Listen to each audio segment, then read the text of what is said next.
Hey guys, it's Annie Margarita Yang, back with another video for you today. Today, I'm going to be answering Ania Davila Smith's question.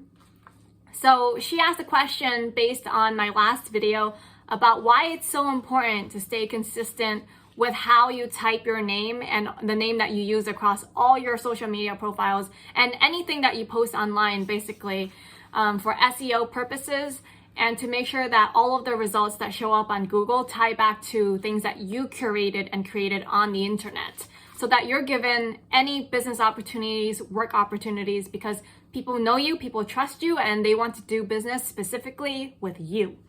And so this person's question is, hey Annie, do you think the more unique your name is, the better? My first name, for example, is unique. Many people mispronounce my name, and I hope I didn't mispronounce it when I said Ania Davila, and could not spell it. Is this a good thing? Would love to know your thoughts. So, look, this is actually really common.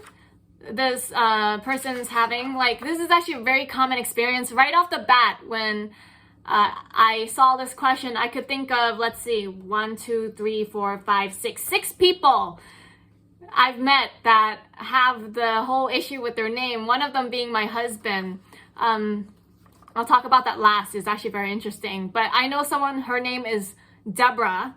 So her official name on all her licenses is Deborah, but you know the nickname Debbie for Deborah is really common. So when I first met her a few years ago, she said, oh, my name is Debbie. So the whole time I thought her name was Debbie. And then a few years into my friendship with her, she said, I want you to start calling me Deborah.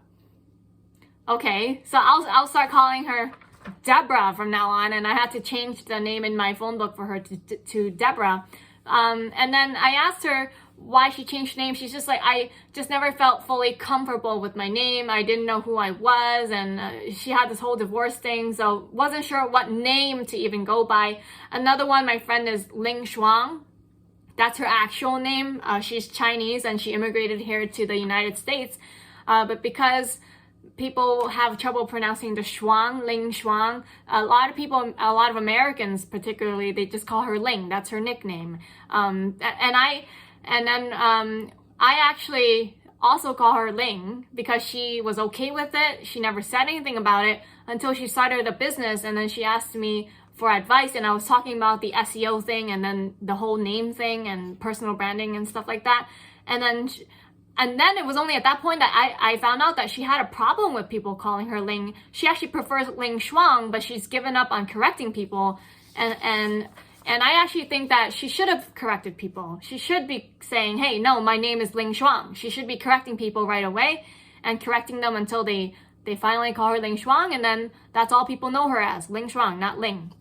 Right? Because that's the name you want people to call you by. That's your identity. That's the name you are in this world. You don't have anything else, really. Another thing is my teacher, my piano teacher, Esther Ning Yao. So actually her full official name is Ning Yao, but her American name, because she's originally from Hong Kong, is Esther.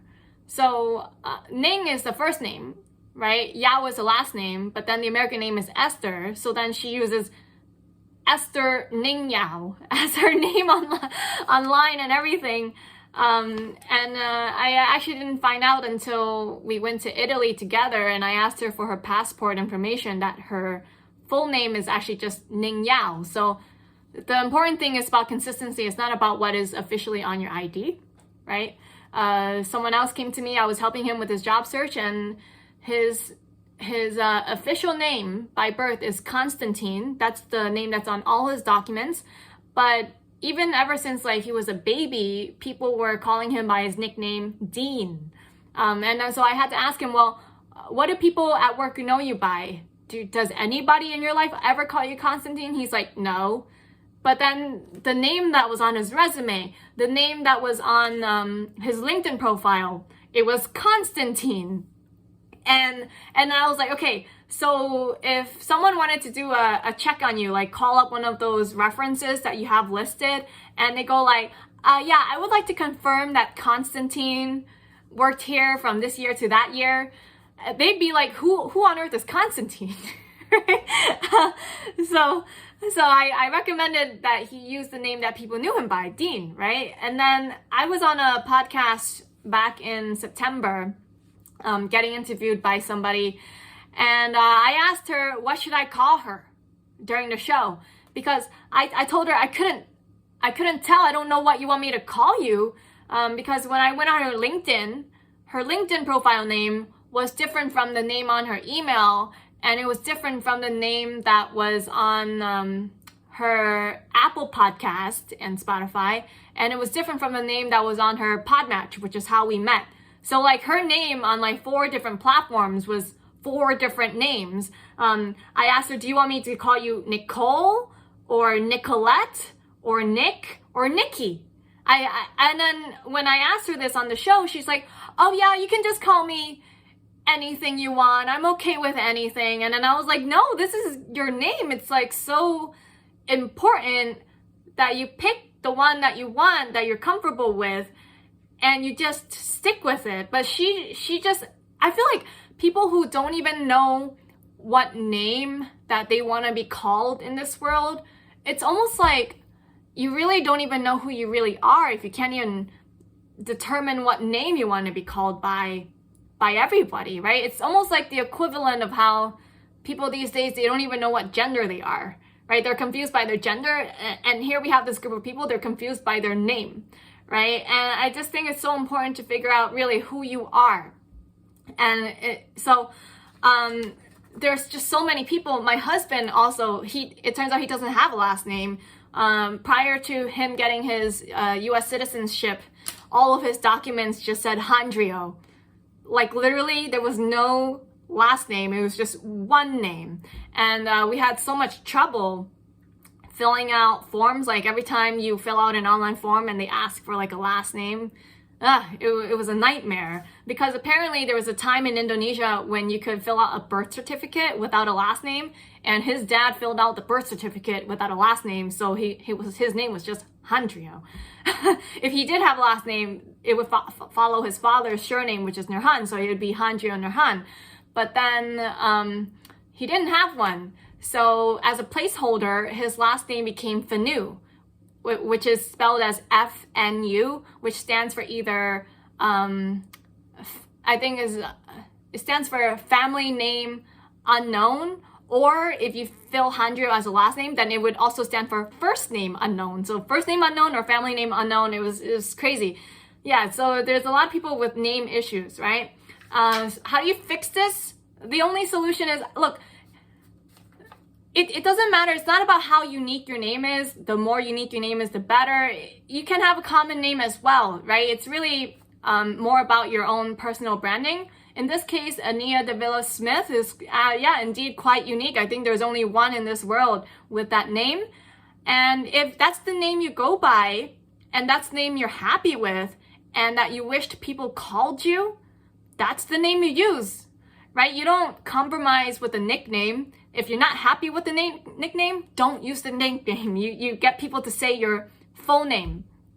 But if you're happy with the nickname, then the name you use online is also the nickname. That would be the name you use on your resume, your LinkedIn profile, all of your social media, everything, right? Your nickname. If that's really what you want to go by, that's the thing you use. You don't have to use the official name that is on all of your IDs, right? The important thing when it comes to personal branding and building up like everything online so that you can have the career that you want, so that you can upgrade your career, the most important thing is not even about what the name is, it's about the consistency in using the name, right? So the main thing to avoid is like not to say Ania Davila S period. And then at some point you use Ania Smith or Ania D Smith, Ania Davila, like the different combinations, like that is the most important thing to avoid. Like all the different possible combinations that you can make with a first, middle, and last name, you avoid that. What you really want to do is keep that consistent. Like keep the name extremely consistent, and with that you will find result, right? Something that this question reminded me of was actually the story of Miley Cyrus. If you go on Wikipedia, and you look up Miley Cyrus, she was actually involved in a lawsuit, I think, against Disney because of her name. So Miley Cyrus is not her name that she was born with. Miley was just a nickname. I think her first name that she was born with was Destiny. Someone correct me if I'm wrong. I don't remember. I didn't check the Wikipedia article before I started recording this video, but I think her first name was Destiny. And but all throughout growing up, her nickname was Miley. And then after she got cast in the Hannah Montana show, and the name of the double life that she was living in the show itself was Miley, and then her father was also starring in the show. That is what made the show feel so real. It felt like a real like family TV show, like reality TV, and that is what gave it its like magic. Basically, it felt like the behind the scenes of like a real life star, actually. And because of that, she was in like it was some financial related thing about the name that she was signing in the contracts, and she just wasn't getting the money that she was deserving. I think Disney was trying to screw her over, and one of the things that was causing her trouble was her official name. So her parents helped her change her real name to actually become Miley officially, so that she could actually sign contracts as Miley Cyrus. And then at that point, she was able to negotiate a better deal for herself as a singer and actress. You might want to check out that story. But yeah, it's really common to have a stage name, right? To have a stage name, it goes beyond entertainment, right? You don't have to be an entertainer to have a stage name. You can really choose a name you want to go by and just start using that. It doesn't necessarily have to match what's on the ID until somebody asks you for the ID. So at this point in your job search, it really doesn't matter. Just use the name that you go by. And then it's only when you fill out the W-4 paperwork for payroll related things that you actually use your official name that's on your documentation, and you get paid and file your taxes. So that's the only thing. But yeah, stage names, what people call you by, nicknames, it's all very common. Don't fret over it. So that's all my advice for you today related to job search. Just wanted to share a story with you guys to end this thing. I got into a car accident earlier today. I was making a protected left turn, and then this guy from the other side, opposing direction, ran straight and ran the red light because I had a protected left turn. And the person in front of me that was also turning left just stopped in the middle of train tracks, and then I ended up rear-ending this person. And then we both pulled over to the side of the road, and she came out of the car and she was like freaking out, right?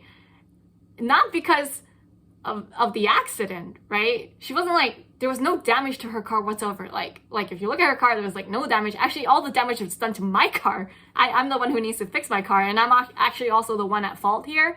And so the insurance most likely won't pay me anything because I'm at fault for this accident.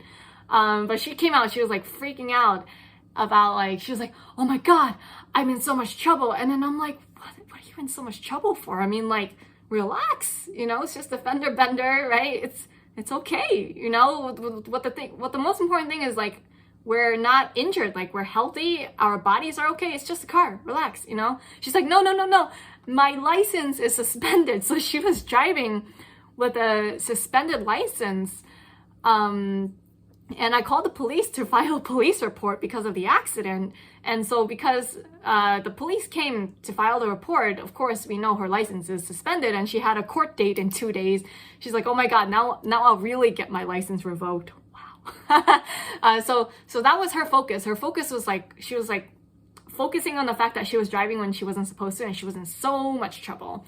And then for me, like so this happened only this morning, and then I came home and I asked my husband to go to a few auto body shops in the area and to get several quotes. I told him I want at least 3 quotes because you know how I am. I want to get a good deal and everything. I don't want to overpay for something. So there's a large variance in repairing a car, just like how I call for like graffiti removal services, or I'll call the eye doctor for contact lens eye exam, right? So everything that we pay for, we shop around so that we can get a good deal. So in this case, I told my husband, I want you to go to at least 3 shops to get a quote. And he's like, 3? That's a lot. And then I was like, come on, don't complain. Like, you don't just go to one shop and go like, oh yeah, this is the one we're using. So of course, the first one he goes to is also the most expensive one that was quoted. It was, I got the quote right here.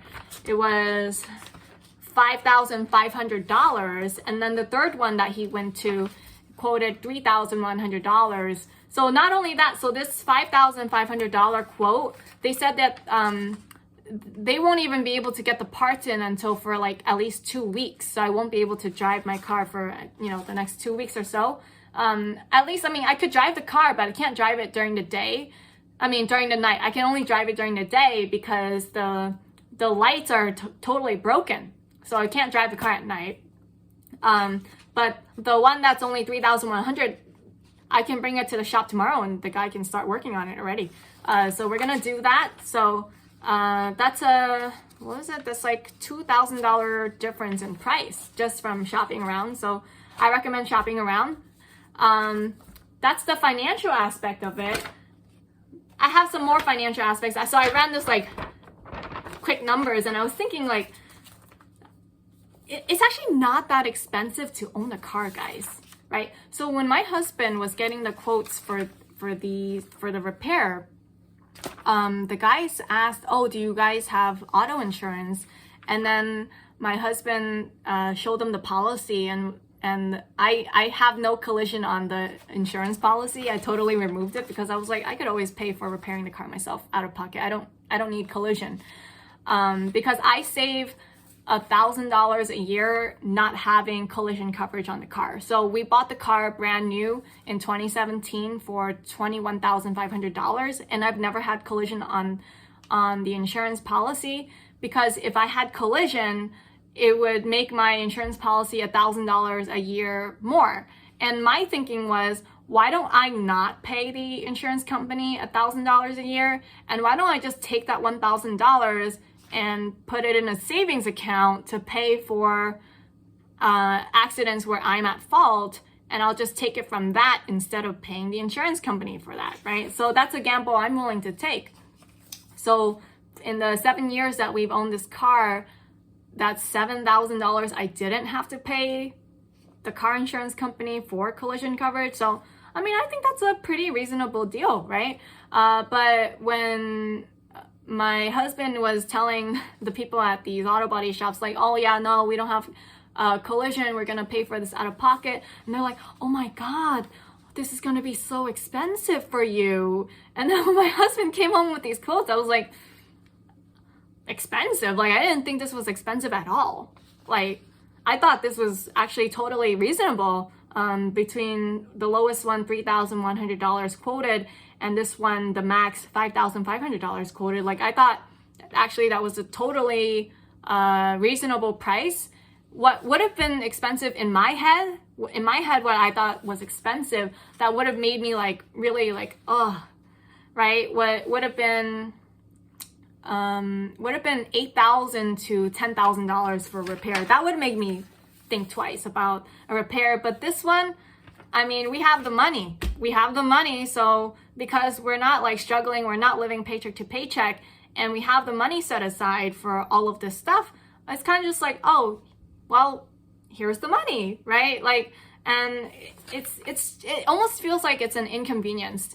And the difference in the mindset and the difference in the feeling that I have toward money has totally changed because I have money. Like, if I didn't have money and I was broke and living paycheck to paycheck, you know, I think I would be freaking out and I'd be like, oh my god, today is the worst day of my life, I just got into a car accident. But because like I have money, I'm kind of just like, oh, it's just a minor inconvenience, I have to leave the car in the shop for 5 days, it's okay, you know, like, you know, and in those 5 days we could just take public transit, or we could take an Uber. It's okay, you know, it's just a minor inconvenience to like rearrange my schedule. But other than that, I'm not really affected.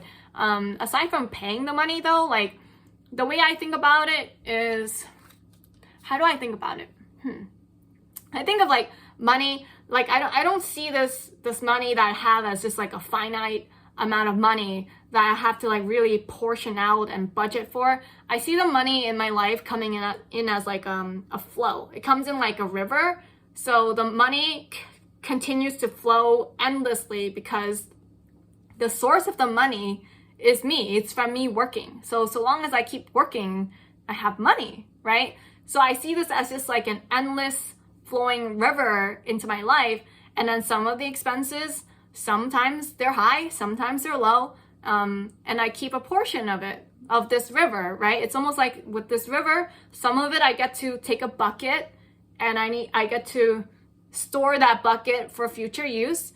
And then some of it just passes through me for things that I use right now. So that's the way I kind of view money these days. I don't view it as something that's like, let me hoard this money because I have so little water. And if I don't have this water and if I don't hoard this water, then I will be thirsty in the future. It used to feel that way, but it doesn't feel that way anymore. These days, it just feels like this river.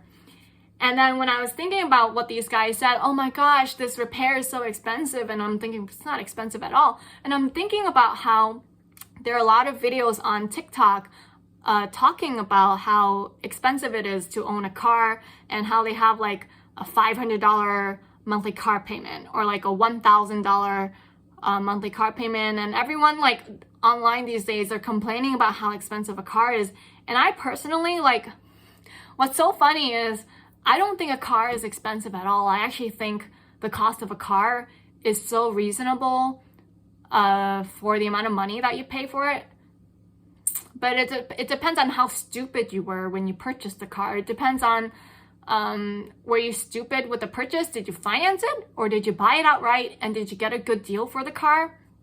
And the insurance as well. Are you over-insured? Are you underinsured, right? So I did the math here, right? And I compared it to the cost of riding public transportation. So let me tell you the rough numbers here. So I have a 2017 Honda Civic and there's 55,000 miles on the car. And considering I've used the car for 7 years at this point and only have 55,000 miles, I think I can go another 10 years with this car if all else is okay, right? Like if the car wasn't totaled or anything in an accident and everything was fine, I did all of the maintenance on it, I think I can still use this car for a good 10 years because I only have like 55,000 miles on it. So I paid $21,500 for the vehicle. That was the out the door price, cash, no financing.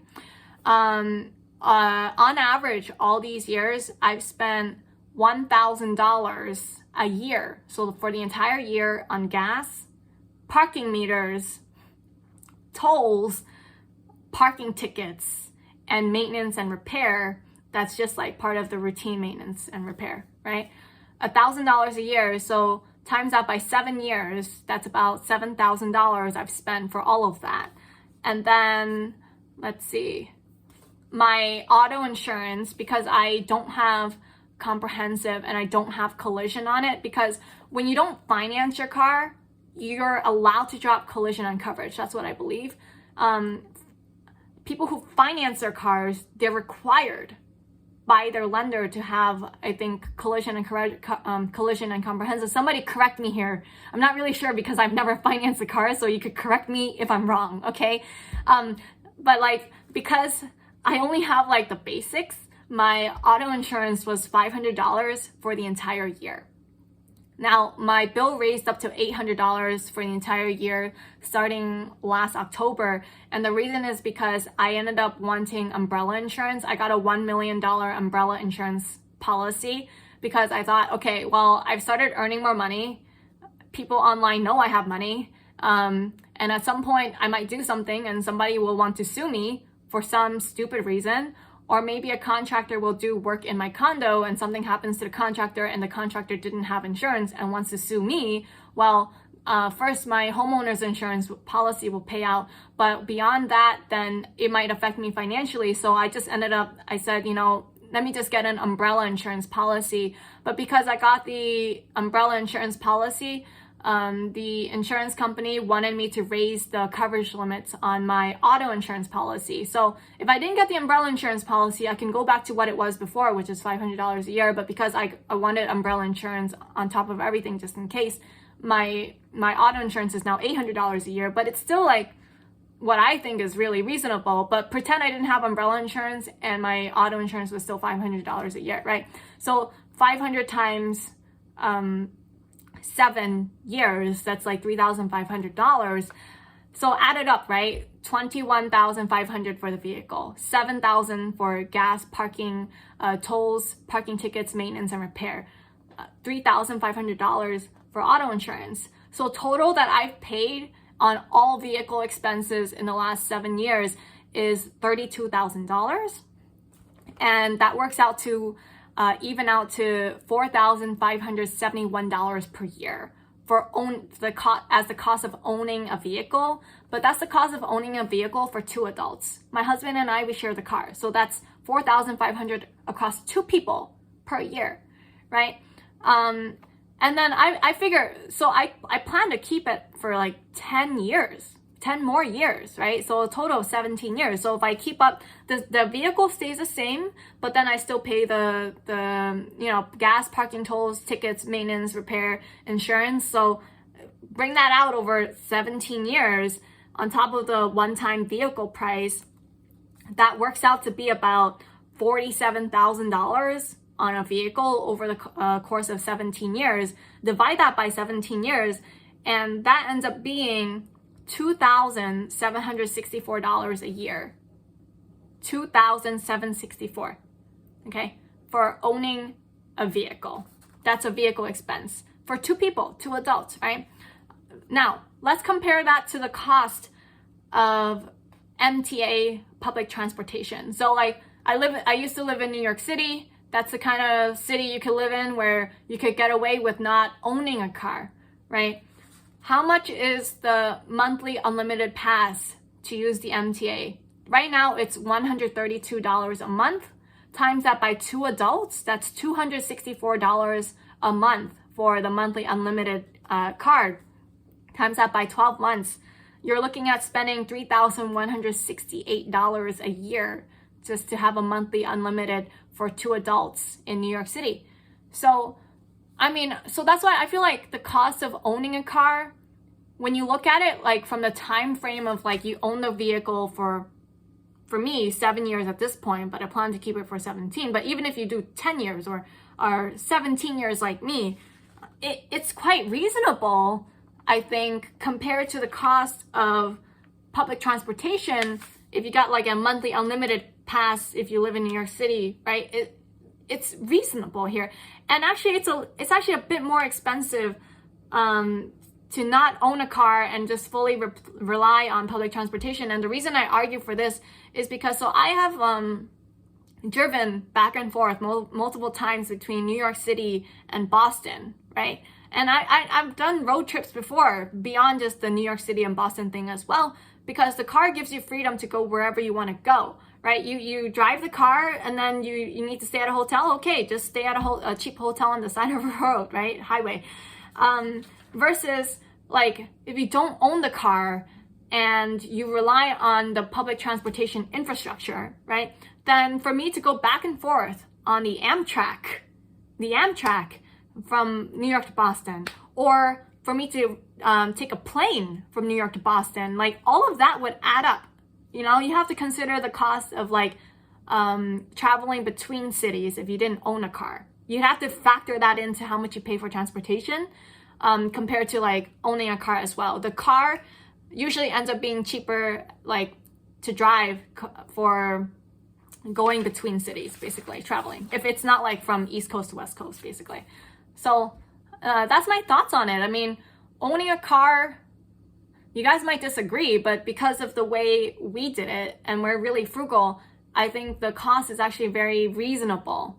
I think the reason why people think a car is so expensive is because they finance it. So when you look at it, when you finance a vehicle, by the time you finish paying off the vehicle, following the payment schedule that they give you, with all the interest that you've paid on financing the car, you've basically bought yourself a car and you bought the bank a car as well. So, I mean, it depends on the interest rate and then how long the financing is for. But you bought yourself a car and maybe you bought the bank at least half a car, if not a full car. So you basically paid for 2 cars, not 1 car. And then with the insurance that you're required to have if you finance the vehicle, you have a high amount of insurance as well, much higher than what I pay. I used to pay $500 a year because I didn't finance the vehicle, right? So it's like all of the things that come with owning the vehicle that go beyond financing that really make the car expensive. But if you're smart with your money, if you save up to buy your vehicle and you buy the vehicle outright and you get a great price for the vehicle, I don't see, how you can really mess up financially, right? It's almost like how everyone complains like housing is so expensive. Yes, I agree housing is expensive. But see, what I didn't understand is when I bought my place for this condo for $295,000. So my monthly principal and interest payment for my mortgage, P&I, right, is $1,140. And then specifically, I wanted to buy this specific unit that I live in over a different condo unit in like a totally different town or municipality because I get the residential exemption. So if I live in this unit, I get a tax break on my property taxes. So my annual property tax bill is only $500, okay? Like last year it was $300, but because I did work on the balcony, they appraised the value of my condo at a higher price this year. So my property tax bill for this year is $500, but it's still reasonable, much more reasonable compared to what other people are paying. Like I know people who have a property tax bill of like $5,000. I know somebody, my friend in Brooklyn, he bought a condo for his parents of a similar size to what I have here where I live now. His property tax bill on his condo unit in Brooklyn, New York is $10,000 a year. That's the property tax, all right? So I'm paying only $500. I think I got a great deal. And then the insurance. So with condo insurance, I pay only $320 for a year, right? So that's the difference. I pay a lot less for homeowner's insurance on this condo because I chose to live in a condo. Now, if I chose to live in a single family house, I might be looking at paying $1,000 to $1,500 a year for homeowner's insurance. So there's a big difference. It's because I chose specifically to live in a condo to save money as a homeowner. So, so with principal, interest, property tax, and insurance, I pay $14,500 a year for my housing. That's it. And that's with me and my husband. So that's split between 2 people, right? So it's reasonable. I think if you're able to find a good deal, if you're smart with your money, if you really think ahead and think about the long-term repercussions of the financial decisions you make, you really think about this stuff, it is possible to become wealthy if you make all the right decisions along the way. The problem is people don't think about this. All they think about, their mentality is how much per month.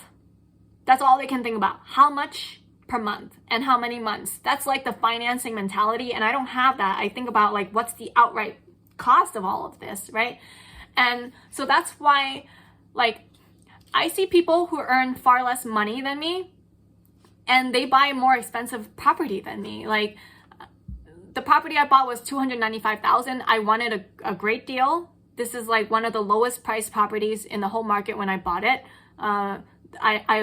I saw the how much I would save on real estate tax because of the residential exemption and then the insurance. I was like, this is a great deal. I jumped on it and I bought it. But I know people who earn less than me and they're buying houses that were $400,000, $500,000, and I'm like, how on earth do they do that? How do they afford that? How can you afford to buy something so expensive? And I feel like it's because they're just more comfortable with having their housing expense eat up a larger chunk of their income. And I'm not comfortable with that. I don't feel good to know like to have the housing expense be such a larger part of this pie of your income, right? Like right now, how much is it? 14,500. Yeah, this is about 15% of our income, right? 15% of our personal income. And the rule of thumb that they always say in personal finance is, oh, your housing expense should be no more than 30% of your gross income. Well, we're like less than half than that, because I'm not even counting my business income. I've only counted the personal income. So this is less than half of our personal income.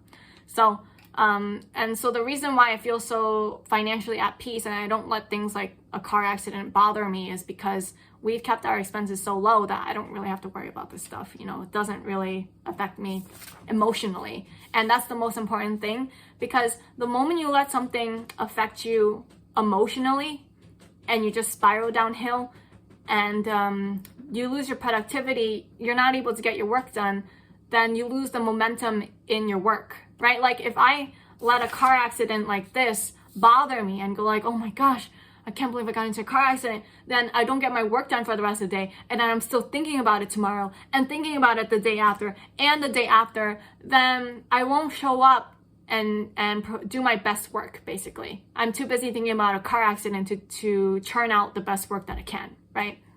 So that's why it's so important to keep your expenses as low as possible so that you don't get like emotional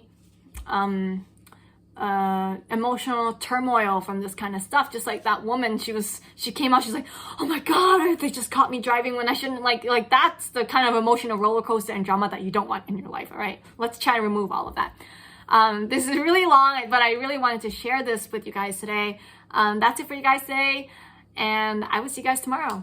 Take care. Bye.